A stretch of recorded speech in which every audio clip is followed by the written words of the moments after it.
तो स्वागत है आप सबका मेरे YouTube चैनल कॉमर्स थर्ड्स पर। आज की इस वीडियो में हम बात करने वाले हैं मैनेजमेंट अकाउंटिंग का topic analyse of financial statements के बारे में। अब एनालाइज ऑफ फाइनेंशियल स्टेटमेंट करने से पहले हमें यह पता होना चाहिए कि फाइनेंशियल स्टेटमेंट्स क्या होती हैं। देखो, फाइनेंशियल स्टेटमेंट्स वो होती हैं जो हमें फाइनेंशियल डाटा रिप्रेजेंट करती हैं, लाइक एज जिसके अंदर फाइनेंशियल रिकॉर्ड होगा जो हमारे को हमारी फाइनेंशियल पोजीशन बताएगी। ठीक है, वो सब होती है हमारी फाइनेंशियल स्टेटमेंट्स। फॉर एग्जांपल अगर मैं बोलूं तो हमारा इनकम स्टेटमेंट माने प्रॉफिट एंड लॉस स्टेटमेंट, जिसमें हमें पता चलता है कि हमारा प्रॉफिट हो रहा है या लॉस हो रहा है। ठीक है, या फिर बैलेंस शीट हो गया जिसमें हमें पता चलता है हमारे पास कैश कितना है, एसेट्स कितनी है, लायबिलिटीज कितनी है, शेयर होल्डर फंड कितना है। ठीक है, या फिर हमारा मेन लेकर चलो कैश फ्लो स्टेटमेंट होता है ना, उससे भी पता चलता रहता है कि हमारे पास कितना कैश आया, कितना गया, कितना पहले पड़ा था, कितना अब बचा है। कैश फ्लो से हमें ये चीज पता चलती है। मतलब वो सभी टूल्स कह लो जिससे हमें फाइनेंशियल पोजीशन के बारे में पता चलता है, हमारे फाइनेंशियल रिकॉर्ड्स के बारे में पता चलता है, उन्हें हम कहते हैं हमारा फाइनेंशियल स्टेटमेंट। अब ये चैप्टर क्या बोलता है? Analyse of financial statement. मतलब हमने फाइनेंशियल स्टेटमेंट्स को एनालाइज करना है, उससे जानकारी निकालनी है। फाइनेंशियल स्टेटमेंट्स ने हमें रिकॉर्ड दे दिया कि आपका ये रिकॉर्ड है। अब हमने देखना कि क्या वो रिकॉर्ड बेटर है, भाई पहले ऐसे था और अब ऐसे है। ठीक है, क्या डिफरेंस है, क्या चेंजेस आए हैं, पहले ठीक था या अब ठीक है, क्या रूटीन चल रहा है, क्या फ्लो चल रहा है, वो सब जानने के लिए हम क्या करते हैं? एनालाइज करते हैं। किसको? फाइनेंशियल स्टेटमेंट्स को। तो इसी के साथ हमारी वीडियो शुरू करेंगे जिसमें हम इसके ऑब्जेक्टिव्स के बारे में, लिमिटेशंस के बारे में और मेन टूल्स के बारे में पढ़ेंगे। ये मैं प्रैक्टिकली वीडियो बनाऊंगा, इसमें थ्योरेटिकल पार्ट में आपको थोड़ा बता दूंगा क्या है, बाकी हम इसमें जो मेन फोकस करेंगे वो हम करेंगे इसके प्रैक्टिकल पे। वैसे इसके दोनों ही पार्ट जरूरी है, प्रैक्टिकल भी जरूरी है और थ्योरी भी जरूरी है। ठीक है, बट प्रैक्टिकल अगर आपको समझ आ जाएगा तो आप थ्योरी बहुत अच्छी तरह एक्सप्लेन कर पाओगे, क्योंकि थ्योरी में नॉर्मल है इसके ऑब्जेक्टिव, लिमिटेशंस, ठीक है, इंपॉर्टेंस वगैरह वगैरह, वो चीजें हम वैसे डिस्कस कर लेंगे। ठीक है, मेन है इसका प्रैक्टिकल में हमारे टूल्स आएंगे, वो मैं आपको करवाऊंगा। तो शुरू करते हैं हमारे tool and techniques of financial statement analyse के साथ। ठीक है, तो हमारे पास 6 टूल्स हैं, ये कह लो 6 टेक्निक्स हैं। पहली है कंपैरेटिव स्टेटमेंट, ठीक है, दूसरी है कॉमन साइज स्टेटमेंट, तीसरी है ट्रेंड एनालिसिस, चौथी है रेशियो एनालिसिस, पांचवी है कैश फ्लो स्टेटमेंट और लास्ट एंड फाइनल है फंड फ्लो स्टेटमेंट। अब कैश फ्लो और फंड फ्लो अलग अलग होता है, ये तुम इसको नाम से मत लेना कि फंड के अंदर भी तो कैश होता है, तो कैश फ्लो फंड फ्लो अलग अलग हैं। ये हम नेक्स्ट चैप्टर करेंगे ना कैश फ्लो स्टेटमेंट का, उसमें आपको अच्छे से इसका डिफरेंस बताऊंगा। अभी के लिए सिर्फ इतना जान लो कि ये अलग अलग होते हैं, सेम नहीं होते। ठीक है, तो हमारे कुछ 5 से 6 टूल्स हैं। आज की इस वीडियो में हम सिर्फ 3 टूल करेंगे, कौन कौन से? कंपैरेटिव, कॉमन और ट्रेंड एनालिसिस। ठीक है, इसी के अभी हम तीनों में अच्छी तरह हो जाएंगे। मैं अभी आपको इसके प्रैक्टिकल करवाऊंगा एक एक। तो अभी हम करने वाले हैं हमारा पहला टूल कौन सा? कंपैरेटिव स्टेटमेंट का टूल। ठीक है, हमारा कंपैरेटिव स्टेटमेंट हम समझेंगे। इसका सिंपल सा परफॉर्म है, बैलेंस शीट वाला ही है। देखो, हमारे को क्वेश्चन में हमारे को बैलेंस शीट भी गिवन हो सकती है या हमें प्रॉफिट एंड लॉस भी गिवन हो सकता है। आपको दोनों का परफॉर्मा पता होना चाहिए कि कौन सी चीज कहां पर है। ठीक है, वो आप मेरे शॉर्ट्स में जाकर देख सकते हो, मेरे चैनल को सब्सक्राइब करके पहले। ठीक है, देखो परफॉर्मा कुछ इस तरीके की, सबसे पहले हमने पर्टिकुलर लेना है। ठीक है, जिसके अंदर हमारा जो भी आइटम होगी, लाइक मान लो बैलेंस शीट का हम क्वेश्चन कर रहे हैं तो हमें पहले शेयर होल्डर फंड होगा, share holder and equity, share capital वगैरह गिवन होगा, हम वो डालेंगे। फिर असेट्स वगैरह गिवन होंगी, वो डालेंगे। ठीक है, पर्टिकुलर में हम डालेंगे हेडिंग्स, नोट नंबर हमारा खाली रहेगा, उसके बाद हम लेंगे प्रीवियस ईयर। ध्यान से सुनो, हम पहले प्रीवियस ईयर लेंगे, ठीक है, उसे हम डिनोट करेंगे ए से। उसके बाद हम करंट ईयर लेंगे जिसे हम डिनोट करेंगे बी से। गिवन क्वेश्चन में कुछ भी हो सकता है, वो आपको पहले करंट ईयर भी दे सकते हैं, पहले प्रीवियस ईयर भी दे सकते हैं। आपने क्वेश्चन की स्टेटमेंट के अकॉर्डिंग ही परफॉर्मा नहीं बनाना, अपने ध्यान रखने की आपने सबसे पहले प्रीवियस ईयर लेना है, उसके बाद आपने करंट ईयर लेना है। और प्रीवियस ईयर को डिनोट करना है हमने ए से और करंट ईयर को डिनोट करना है बी से। ठीक है, उसके बाद हमारा क्या आता है? Absolute change. अब एब्सोल्यूट चेंज आपको गिवन नहीं होगा, आपने निकालना है। वो कैसे निकालना है? सी जिसे हम डिनोट करेंगे, सी आपने कैसे निकालना है? आप करंट ईयर में से प्रीवियस ईयर को माइनस करोगे, यानी बी में से ए को माइनस करोगे तो आपका सी आएगा। फॉर एग्जांपल, अगर मेरे करंट ईयर में कोई वैल्यू 2 लाख है और प्रीवियस ईयर में 1 लाख है, तो 2 लाख में से 1 लाख को माइनस करके जो आएगा वो हमारा सी होगा। ठीक है, करंट में से प्रीवियस को माइनस करके हमारा सी आ जाएगा। ठीक है, आगे हमें निकालना है डी। डी क्या है? Percentage change. अब वो कैसे निकलेगा? सी बाय में ए मल्टीप्लाई बाय 100। सी हमने यहां पे निकाला, डिवाइड करेंगे ए से, परसेंटेज के लिए मल्टीप्लाई करेंगे 100 से। ठीक है, परफॉर्मा समझ आ गया हो तो अभी आपको स्क्रीन पे एक क्वेश्चन शो हो रहा होगा। आगे हम जो करने वाले हैं इसी क्वेश्चन के बेस पे हम थोड़ा बहुत सॉल्व करके मैं आपको दिखाना पाऊंगा। ठीक है, तो शुरू करते हैं। देखो इसमें हमें सबसे पहले हमें गिवन है following are the balance sheet of AB limited as the 31st March 2019 and 18। हमें 19 और 18 का गिवन है। 19 हमारा करंट ईयर है, 18 हमारा प्रीवियस ईयर है। ठीक है, अब क्वेश्चन में हमारे को बैलेंस शीट गिवन है फर्म की। ठीक है, तो उसमें क्या है, इक्विटी एंड लायबिलिटीज है, हमारा पर्टिकुलर है, नोट नंबर है, फिर हमें पहले करंट ईयर है फिर प्रीवियस ईयर है, बट हमने पहले प्रीवियस ईयर लेना है आंसर में, फिर हमने करंट ईयर लेना है। तो गिवन है हमें इक्विटी एंड लायबिलिटी जिसके अंदर शेयर होल्डर फंड और non current liabilities, current liabilities, फिर असेट्स गिवन है, नॉन करंट और करंट असेट्स। ठीक है, इसी के साथ है दोनों साइड का डाटा गिवन है। हम अब सॉल्व करेंगे। सॉल्व करने में आपको सिखाने जा रहा हूं, ध्यान से देखना। देखो सबसे पहले हमें क्या गिवन है, इक्विटी एंड लायबिलिटी। अपनी हेडिंग लिख लो सबसे पहले। ठीक है, इक्विटी, ये मैं शॉर्ट में लिख रहा हूं, आपने शॉर्ट में लिखना, आपने पूरा लिखना है, आपके पास पेज होगा। ठीक है, आगे है हमारा इक्विटी एंड लायबिलिटी लिखा। इसके अंदर हमारा फर्स्ट है, क्या है, शेयर होल्डर फंड है। ठीक है, लिख लेते हैं शेयर होल्डर फंड। इसके अंदर हमें क्या गिवन है, शेयर होल्डर फंड के अंदर शेयर कैपिटल गिवन है ना।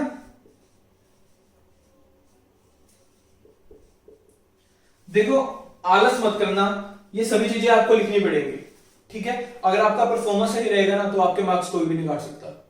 ठीक है, और अगर आप अच्छे से समझ लोगे, आप परफॉर्मेंस सही करोगे तो आपका क्वेश्चन गलत भी नहीं होगा, 100% वो सही जाएगा। बिल्कुल आसान सा टॉपिक है। ठीक है, देखो हमें क्या गिवन है, हमारे को पहले करंट ईयर है फिर प्रीवियस ईयर गिवन है। ठीक है, तो शेयर कैपिटल हमें करंट ईयर की कितनी गिवन है, 8 लाख। हम ऐसे लिख लेंगे 8 लाख है। 8 लाख कहां की है, करंट ईयर की है, तो हम लगाएंगे करंट ईयर में 8 लाख। ठीक है, आगे क्या है, प्रीवियस ईयर। प्रीवियस ईयर की कितनी है, 6 लाख, तो ये आ जाएगी हमारी प्रीवियस ईयर में 6 लाख।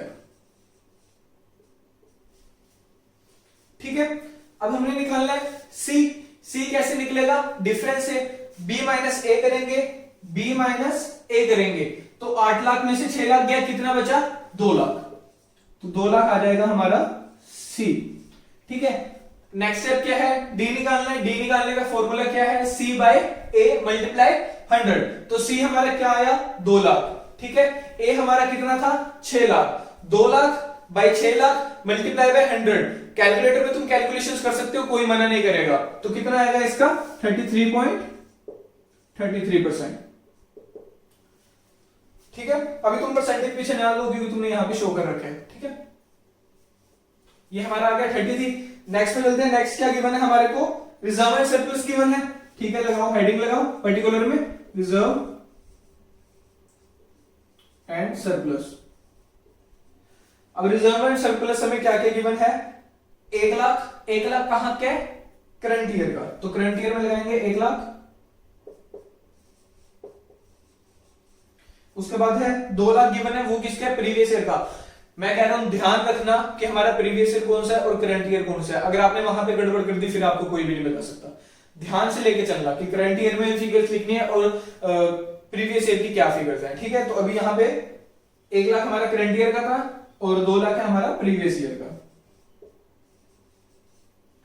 कर दिया, डिफरेंस निकालना है। डिफरेंस क्या निकालना है, बी माइनस ए, बी माइनस ए, तो बी कितना है, 1, ए कितना है, 2, तो 1 में से 2 गया, माइनस का 1 आएगा ना, तो ठीक है। अब हम माइनस की बजाय यहां ब्रैकेट डाल के शो करेंगे कि ये नेगेटिव फिगर है, हमारा नेगेटिव का 1 लाख यहां पे शो हो गया। अब आगे क्या करना है, हमने निकालना है डी। डी कैसे है, सी बाय ए, सी बाय ए कितना आएगा, 50% आएगा ना, पर क्या आएगा, नेगेटिव आएगा, तो ब्रैकेट में डाल देंगे। ठीक है, इसी की तरह आगे देखो, आगे हमारे को गिवन है हमारा नॉन करंट लायबिलिटीज के अंदर लॉन्ग टर्म बोरोइंग्स है ना। मैं सीधा लिख रहा हूं, सेकंड में लॉन्ग टर्म बोरोइंग्स। अब लॉन्ग टर्म बोरोइंग्स में हमें क्या गिवन है, करंट ईयर में हमारा 7 लाख है, प्रीवियस ईयर में 5 लाख है। करंट ईयर में 7 लाख, प्रीवियस ईयर में 5 लाख, वही डिफरेंस करेंगे कितना आएगा, 2 लाख। ठीक है, और इसका परसेंटेज आएगा 40। ठीक है, अगला करते हैं, अगला है हमारे को गिवन है करंट लायबिलिटीज। ठीक है, करंट लायबिलिटी में हमारे को ट्रेड पेबल गिवन है, तो करंट लायबिलिटी में ट्रेड पेबल ये कितना कितना गिवन है हमारे को, करंट ईयर में गिवन है हमारे को 4 लाख। ठीक है, करंट ईयर में हो गया हमारा 4 लाख आ गया, और प्रीवियस ईयर में हमारे को गिवन है 2 लाख। ठीक है, डिफरेंस करेंगे कितना आएगा, 2 लाख आएगा। ठीक है, अब 2 lakh divided by 2 lakh multiply 100 simple है, कितना आ जाएगा, 100% आ जाएगा। 100% आ गया। अब एक जो थोड़ी अलग सी बात बताता हूं, अब हम क्या करते हैं, हर एक क्वेश्चन में हम टोटल को छोड़ देते हैं ना, टोटल का जो होता है उसे हम छोड़ देते हैं या फिर सीधे कैलकुलेट करते हैं। हमने इसमें ऐसा नहीं करना। इसमें हमारे को जो टोटल गिवन है ना, जैसे हमारे को टोटल गिवन है करंट ईयर का 20 लाख और प्रीवियस ईयर का गिवन है 15 लाख, हम इसको भी कैलकुलेट करेंगे। किस हेडिंग से, सिंपल हेडिंग लगा देंगे टोटल। ठीक है, हमारे को करंट ईयर में कितना टोटल गिवन है, 20 लाख, 20 लाख, और प्रीवियस ईयर में कितना था, 15 लाख, है ना। क्वेश्चन देखो ऊपर ध्यान से, 15 लाख और 20 लाख गिवन था। ठीक है, डिफरेंस करेंगे कितना आएगा, 5 लाख, और इसका परसेंटेज कितना आएगा अगर हम कैलकुलेट करेंगे, वही सेम 33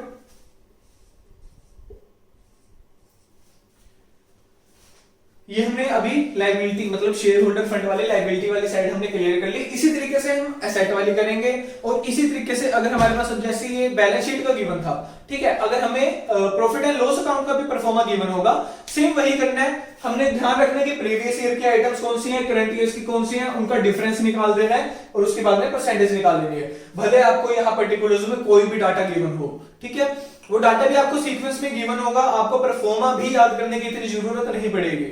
ठीक है, आपको सीक्वेंस में ही एक बैलेंस शीट या प्रॉफिट एंड लॉस अकाउंट बना हुआ ही मिलेगा। आपने उसी के अकॉर्डिंग आइटम्स अपना नोट डाउन करनी है, कैलकुलेट करना है, एंड जस्ट खत्म। एकदम आसान सा क्वेश्चन रहेगा, कोई फालतू की कैलकुलेशन नहीं है। आपने ऐसे करके दिखाना है कि आपका टोटल जो चेंज आ रहा है, परसेंटेज चेंज आ रहा है, वो कितना आ रहा है। तो ये था हमारा कंपैरेटिव स्टेटमेंट। होप आपको समझ आया होगा। अभी हम करेंगे हमारा नेक्स्ट टूल, वो है कॉमन साइज स्टेटमेंट। कंपैरेटिव के बाद अब नंबर आता है हमारा कॉमन साइज स्टेटमेंट का।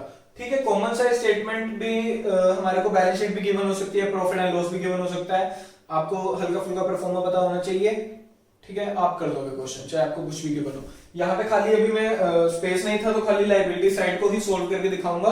क्वेश्चन आपको ऊपर शो हो रहा होगा, असेट्स आप खुद कर लेना। ठीक है, और भले ही आपको यहाँ पे बैलेंस शीट भी जाए, प्रॉफिट एंड लॉस भी account statement, sorry profit and loss statement भी गिवन हो, आप उसको भी आसानी से सॉल्व कर सकते हो। जस्ट कुछ नहीं है, पर्टिकुलर्स में आइटम डालो, आगे फॉर्मूला मैं अभी आपको बता देता हूँ। देखो सबसे पहले फॉर्मेट की बात करें तो फॉर्मेट में क्या होता है, वही पहले particular, then note number, then उसके बाद 2 कॉलम आएंगे जिसे हम बोलेंगे एब्सोल्यूट चेंज, जिसके अंदर हम पहले लेंगे प्रीवियस ईयर, फिर लेंगे करंट ईयर, हमेशा की तरह पहले प्रीवियस ईयर फिर करंट ईयर। ठीक है, उसके आगे चलेंगे, फिर आएगा percentage of balance sheet total. ठीक है, इसके अंदर भी हम 2 में डिवाइड करेंगे, पहला previous year then current year. अब होगा कैसे कि आपको इतना सब तो गिवन होगा, ये जो मटेरियल मैंने यहाँ पे लिखा हुआ है ये आपको क्वेश्चन में गिवन होगा, जैसे आपको ऊपर शो हो रहा होगा, आपको इतना मटेरियल गिवन है, बस मैंने फिगर्स को डाला है, करंट ईयर वाली करंट ईयर में डाली है, प्रीवियस ईयर वाली प्रीवियस ईयर में डाली है, वो आगे पीछे करके भी देगी होंगी कभी कभार, आप भटकना मत। ठीक है, तो अब करना क्वेश्चन कैसे है, अब जैसे मुझे यहाँ पे एब्सोल्यूट चेंज से, ठीक है, ये हमें एब्सोल्यूट चेंज करके सब गिवन है, अब वहां से मुझे परसेंटेज निकालना कि परसेंटेज कितना चेंज हुआ कॉमन साइज के थ्रू मैं कैसे निकालूंगा। सिंपल है, हमारा फॉर्मूला है, आइटम का अमाउंट लेंगे हम सबसे पहले। अब जैसे यहां मैं बात करने वाला हूं शेयर कैपिटल के बारे में, ठीक है, अगर मैं शेयर कैपिटल के बारे में बात करने वाला हूं, उसका कितना है अमाउंट, 4 लाख, तो ठीक है, सबसे पहले हम कितना लेंगे, 4 lakh divided by base amount. Base amount क्या है हमारा, इसको टोटल करके जो भी आ रहा होगा ना, जैसे 11 लाख आ रहा है इसका टोटल, सबका टोटल। ठीक है, लायबिलिटी साइड में या असेट्स में आप जो भी कर रहे हो, वहां पे जिसका भी टोटल गिवन है, जितनी भी आइटम्स का टोटल है, वो टोटल लेंगे, कितना है 11 लाख, तो नीचे आ जाएगा 11 लाख बेस अमाउंट में। ठीक है, मल्टीप्लाई बाय 100, 100 से क्यों करा, परसेंटेज के लिए। क्वेश्चन करके दिखाता हूं। अब जैसे यहाँ पे हमने निकालना है, हम बताते हैं, हम शेयर कैपिटल का निकाल रहे हैं। शेयर कैपिटल का हमारे को कितना गिवन है, 4 लाख, टोटल है 11 लाख। क्वेश्चन कैसे होगा, 4 लाख डिवाइडेड बाय 11 लाख। मैं कैलकुलेटर में तुम्हारे आगे करता हूं, देखो 4 लाख लेंगे, डिवाइड करेंगे इसको 11 लाख से, और मल्टीप्लाई कर देंगे 100 से।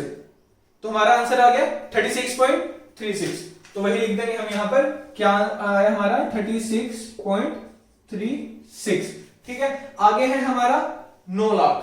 ठीक है, डिवाइड किससे करेंगे? 20 लाख से करते हैं। 9 lakh divided by 20 lakh multiply by 100। ओ ये तो जवाब दे गया। तो ये मैं आपको बताता हूं, इसका आएगा 45%। ठीक है, समझ आया? नहीं आया दोबारा बताता हूं। देखो, हमने आइटम लेनी है, टोटल से डिवाइड करना है, जो आएगा परसेंटेज यहां आएगा। प्रीवियस ईयर का कर रहे हैं, प्रीवियस ईयर में आएगा। करंट ईयर का कर रहे हैं, करंट ईयर में आएगा। फॉर्मूला याद रखना, आइटम का अमाउंट लेंगे, डिवाइड करेंगे बेस अमाउंट से, मल्टीप्लाई करेंगे 100 से। सिर्फ इतना सा काम करना है, बाकी सबका सब आपको गिवन होगा। जैसे आगे है, आगे हमने डिवाइड करना है 2 लाख को 11 लाख से। अब 2 लाख को 11 लाख से डिवाइड करेंगे, मल्टीप्लाई 100 करेंगे, हमारा आंसर आएगा 18.18। ठीक है, आगे चलते हैं 1 लाख। ये 1 लाख है, 1 लाख को 20 लाख से डिवाइड करेंगे, हमारा क्या आएगा 5। ठीक है, आगे हमारा 4 लाख है। ठीक है, 4 लाख को डिवाइड करेंगे 11 से, वही सेम पहले जैसा 36.36। आगे हमारा 7 लाख। 7 लाख को डिवाइड करेंगे 20 लाख से, कितना आएगा हमारा आंसर 35। ठीक है, उसके बाद हमारा क्या है 1 लाख है। 1 लाख को डिवाइड करेंगे 11 लाख से, हमारा आंसर क्या आएगा 9.09। उसके बाद हमारा लास्ट वन है, हमारे को क्या गिवन है 3 लाख। 3 लाख को डिवाइड करेंगे, बेस टोटल अमाउंट कितना है हमारा 20 लाख है ना। 3 लाख को डिवाइड करेंगे 20 लाख से, हमारा आंसर क्या आएगा 15। अब एक चीज होगी, आप टोटल खुद करके देखना, जितने के भी आप किसी भी क्वेश्चन में करोगे ना, आपको यहाँ पे 100 ही मिलेगा टोटल। अगर आपका 100 नहीं आ रहा तो यानी आपकी कहीं ना कोई मिस्टेक आ रही है, आप उसे रीचेक करो। ठीक है, तो जैसे हम इसको यहाँ पे टोटल करते हैं, मैं तुम्हारे आगे करूंगा 36.36। ठीक है, आगे 18.18, आगे दोबारा 36.36, अगेन 9.09। अब इसको मैं टोटल करता हूं, हमारा आता है 99.99, यानी करीब 100। राउंड फिगर में हम 100 लिखेंगे ना, क्योंकि यहाँ शायद क्या पता पूरा 10 हो। ठीक है, वो कैलकुलेशन के ऊपर नीचे हल्का फुल्का पॉइंट्स का चल जाता है।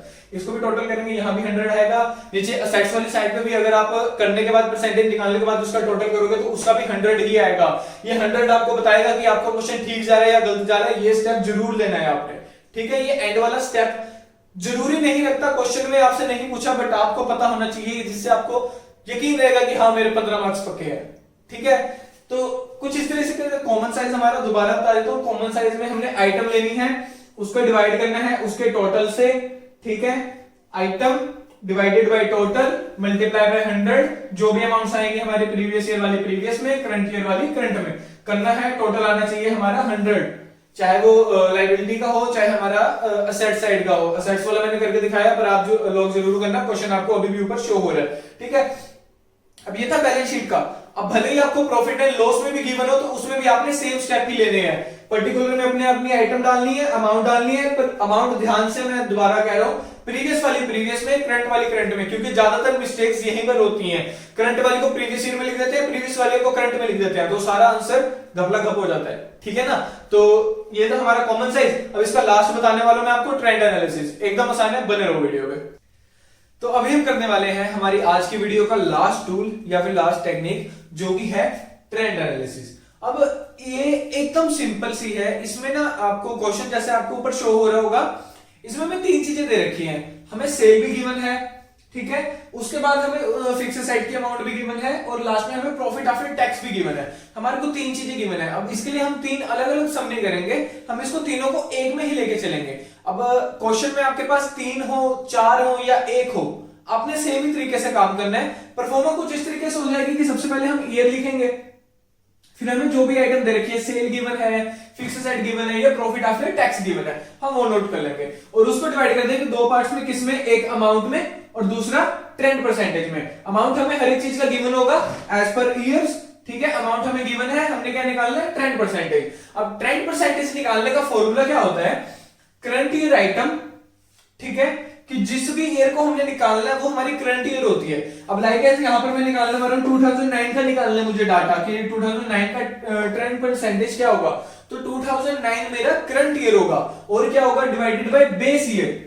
अब बेस ईयर क्या होता है, क्वेश्चन की एंडिंग में या क्वेश्चन के बीच में हमें एक बेस ईयर गिवन होता है। जैसे इस वाले क्वेश्चन में हमें गिवन है कि हमारा जो बेस ईयर है वो है 2005, यानी इस पूरे क्वेश्चन में इन तीनों के अंदर हमें 2005 को अपना बेस ईयर लेके चलना है और बेस ईयर का हमेशा ट्रेंड 100 होता है। यानी एक बात तो सिंपल है कि अगर मेरा यहाँ पर बेस ईयर 2005 है तो यहाँ 2005 का मेरा जितना भी ट्रेंड होगा वो 100 होगा। कितना होगा, 100। ये फिक्स रहता है हमेशा, ठीक है। इसको हम लिख लेते हैं 100। आगे क्या है, फॉर्मूला हमारा दोबारा था current year item by base year multiply by 100। अब बेस ईयर यहाँ पे मुझे गिवन है 1600 लेना है, यहाँ पे मैंने 1100 लेना है और यहाँ पे लेना है 310। ठीक है, क्वेश्चन करते हैं। करंट ईयर हमारा इस टाइम कौन सा रहेगा, अगर हम 2006 का निकाल रहे हैं, 6 की बारी है ना, तो 2006 हमारा करंट ईयर हो जाएगा। करंट ईयर की वैल्यू 1820 यानी 1820। ठीक है, और डिवाइड किससे करेंगे, बेस ईयर से। बेस ईयर क्या है हमारा 1600। अगर मैं कैलकुलेटर में तुम्हें करके दिखाऊं कितना था 1820 डिवाइडेड बाय 1600 मल्टीप्लाई बाय 100, ये देखो ये आ गया हमारा 113.75। इसको हम राउंड फिगर में करके लिख लेते हैं 114 लिख लेते हैं। ठीक है, राउंड फिगर में 114 आ गया। इसी तरीके से हम अगले का करेंगे। अगले में हमारा क्या है, current year 1350 divided by base year क्या है हमारा 1100 मल्टीप्लाई बाय 100 करेंगे, कितना आंसर आएगा, यहां पर आ रहा है मेरा 122.72 यानी राउंड ऑफ करके 123 आ जाएगा। सेम उसी तरीके से आगे चलेंगे। आगे मेरा करंट ईयर क्या रहेगा 422 रहेगा ना, तो ठीक है 425 डिवाइड किससे करेंगे, बेस ईयर हमारा क्या है 2005 वाला बेस ईयर लेना है यानी 310 में बेस ईयर लेना है, तो डिवाइडेड बाय 310 करेंगे मल्टीप्लाई बाय 100 करेंगे तो ये मेरा आ जाएगा समथिंग 137। तो ये आ गया मेरा 137। ठीक है, आगे करेंगे 2007। अब मेरा करंट ईयर क्या है 2007 का, जो कि है 2050 divided by base year. Base year हमारा हमेशा यही रहेगा। ठीक है, क्वेश्चन में बोला ना 1600 हमारा बेस ईयर है, डिवाइड करेंगे मल्टीप्लाई करेंगे 100 से, आंसर आएगा हमारा 128। इसी तरीके से आगे सारा होता जाएगा। ठीक है, क्वेश्चन में कुछ नहीं करना, सिंपल मैं एक बार दोबारा बता देता हूं। हमारे को ईयर्स गिवन होंगे, ईयर के अकॉर्डिंग हमें जो भी हमारा आइटम्स है, सेल्स है, फिक्स सेट है या फिर हमारा प्रॉफिट है, सब हमें गिवन होगा। ठीक है, उसके अमाउंट गिवन होगी। हमने क्या निकालना है, ट्रेंड परसेंटेज। ट्रेंड परसेंटेज निकालने का फॉर्मूला क्या होता है, करंट ईयर आइटम यानी जो सी ईयर वाला अब हमने निकालना है divided by base year item. Base year हमेशा हमें गिवन होगा। ठीक है, कोई कंफ्यूजन नहीं होगी, क्वेश्चन में तुम्हें गिवन होगा कि 2005 को बेस ईयर लेना है या 2006 को लेना है। अब मान लो अगर यहाँ पे 2005 की बजाय मुझे बेस ईयर दे रखा होता है 2006, तो 2006 को तो हम 100 लिख देते हैं यहाँ पे। मान लो यहाँ पे अभी 2600 हो गया। ठीक है, साथ में जो ऊपर वाला है ना, अगर 2000 से ऊपर भी कोई ईयर गिवन है, जैसे यहाँ पे 2005 की गिवन है, तो उसको भी हम 100 ही लेंगे। ठीक है, मतलब जो बेस ईयर तुम्हें जो भी गिवन है वो वाला और उससे ऊपर वाले सभी 100 होंगे। ठीक है, वैसा होता नहीं है कि उससे ऊपर कोई और हो, जो सबसे ऊपर होगा उसे बेस ईयर दिया जाता है। तो सिंपल है, जो बेस ईयर होगा वो 100 होगा। हमारे फॉर्मूला में लगाना है current year divided by base year multiply by 100, जो भी परसेंटेज आती जाएगी हम लिखते जाएंगे और इसी के साथ हमारा क्वेश्चन हो जाएगा खत्म। और 15 से 7 मार्क्स, जितने भी मार्क्स के अंदर हमारे क्वेश्चन आएगा हमारे हाथ के अंदर। अभी हमने तीनों इसके टूल्स कर लिए, कंपैरेटिव भी कर लिया, कॉमन साइज भी कर लिया और अभी हमने लेटेस्ट ट्रेंड भी कर लिया। ठीक है, अब आते हैं इसके ऑब्जेक्टिव्स। अब देखो हमें इन चीजों से क्या पता चला। देखो मैंने थ्योरी आपको बाद में करवा रहा हूं इसलिए क्योंकि आपने हमें अभी प्रैक्टिकल करा तो हमें चीजें पता चली है ना, हम क्या निकालेंगे। हमें कंपैरेटिव से पता चलता है कि हम 2 सालों के पीछे में कंपैरिजन कर लेते हैं, हमें पता चल जाता है कि लास्ट ईयर में क्या आइटम्स थी। ठीक है, या उनकी वैल्यू कितनी थी और अब क्या वैल्यू चल रही है, हमारे क्या फाइनेंशियल चेंजेस हुए हैं। ठीक है, चाहे वो प्रॉफिट एंड लॉस में हो चाहे वो बैलेंस शीट में हो, हमें पता चलता रहता है कि हम कंपेयर करते हैं। प्रीवियस ईयर और करंट ईयर के बीच में, और हमें पता चल जाता है कि हमारा कहां पे कुछ बढ़ रहा है या कहां पे कुछ घट रहा है। ठीक है, कॉमन साइज में क्या होता है, हमें पता चलता है कि पर वैल्यू क्या है। लाइक मैं असेट का टोटल कर रहे, अगर मैं मशीन का कॉमन साइज निकाल रहा हूं, मैं machine divided by all asset करूंगा ना, तो मुझे पता चल जाएगा मेरे असेट्स में मशीन की कितनी वैल्यू है, कितने परसेंट मेरा मशीन का परसेंटेज है, कितना वो हिस्सा रखती है। ठीक है, वहां से हमें फाइनेंशियल पता चल जाएगा। अभी ट्रेंड से हमें पता चला कि किस हिसाब से ट्रेंड चल रहा है, कि क्या ही ट्रेंड परसेंटेज आएगा हर एक अमाउंट के हिसाब से, हर ईयर के हिसाब से, ये बढ़ रहा है या घट रहा है, जो भी हो रहा है। ठीक है, और लगाओ हमें फाइनेंशियल्स के और ऑब्जेक्टिव में तुम डाल सकते हो कि हमें हमारी फाइनेंशियल पोजीशन का पता रहता है। ठीक है, इससे फाइनेंशियल स्टेटमेंट से या फाइनेंशियल स्टेटमेंट एनालाइज से फायदा हो सकता है एक शेयर होल्डर को। एक शेयर होल्डर को कैसे फायदा हो सकता है कि उसे पता रहेगा कि जहां मेरे शेयर है या जहां मैंने इन्वेस्ट करा हुआ है वो कंपनी क्या ही कर रही है, मुझे कितना रिटर्न मिल सकता है, क्या मेरा पैसा जा भी रहा है, कहीं ऐसा तो नहीं कि मेरा पैसा डूब ही रहा है। ठीक है, शेयर होल्डर को हो सकता है, और लगा लो कि गवर्नमेंट को हो सकता है इंटरेस्ट, क्योंकि गवर्नमेंट को तुमसे टैक्स कलेक्ट करना है। गवर्नमेंट को पता रहेगा कि तुम्हारी फाइनेंशियल पोजीशन क्या है, तुम सच में प्रॉफिट कमा रहे हो, लॉस कमा रहे हो, क्या कर रहे हो। ठीक है, बैंकर्स को इंटरेस्ट होगा। बैंकर्स को इंटरेस्ट कैसे होगा कि तुम्हारी सोल्वेंसी रेशियो का पता चल जाएगा, तुम्हारी कितनी ही लिक्विडिटी है या तुम कैसे ही पे कर सकते हो, तुम पे करने के लायबल भी हो लोन या नहीं हो। ठीक है, तुम जिससे रॉ मटेरियल परचेज कर रहे हो उन्हें पता रहेगा कि तुम्हें रॉ मटेरियल देना लायबल है, कहीं ऐसा ना हो कि वो तुम्हें माल दे दे और तुम गवा बैठो और तुम्हारा नुकसान हो जाए। अब रॉ मटेरियल वाले का ये तो है नहीं कि तुम कैश उठाओगे, है ना, उसका नुकसान हो जाएगा बेचारे का, तो वो भी पहले चेक करेगा। फाइनेंशियल स्टेटमेंट भी, फाइनेंशियल स्टेटमेंट एनालाइज भी हमें हेल्प करता है चीजों को जानने में, अपनी फाइनेंशियल पोजीशन खुद के लिए जानने में, औरों के लिए जानने में। ठीक है, अब इसकी लिमिटेशंस भी हैं। लिमिटेशन में सबसे बड़ी लिमिटेशन यही रहती है कि हमारे को फिगर्स के हिसाब से चलना पड़ता है। लाइक इन द वे हमें खाली मॉनेटरी टर्म्स का ही पता चलता है, नॉन मॉनेटरी टर्म्स का हमें बिल्कुल भी पता नहीं चलता फाइनेंशियल स्टेटमेंट, क्योंकि फाइनेंस सिर्फ फाइनेंस से रिलेटेड हम बात करेंगे फाइनेंशियल स्टेटमेंट्स के बीच में। ठीक है, और भी काफी लिमिटेशंस हैं। तो इसी के साथ हमारा ये वीडियो का एंड करते हैं। अगर वीडियो आपको अच्छी लगी हो तो लाइक करना, सब्सक्राइब करना। अगर कहीं भी आपको छोटा सा भी या बड़ा इशू कोई भी हो तो आप मुझे कमेंट्स में जरूर बताना, मैं आपके साथ रहूंगा। और ज्यादा से ज्यादा शेयर करना ताकि मुझे भी सपोर्ट मिले और आपको भी टाइम टू टाइम वीडियो मिलते रहे। तो थैंक यू फॉर वॉचिंग।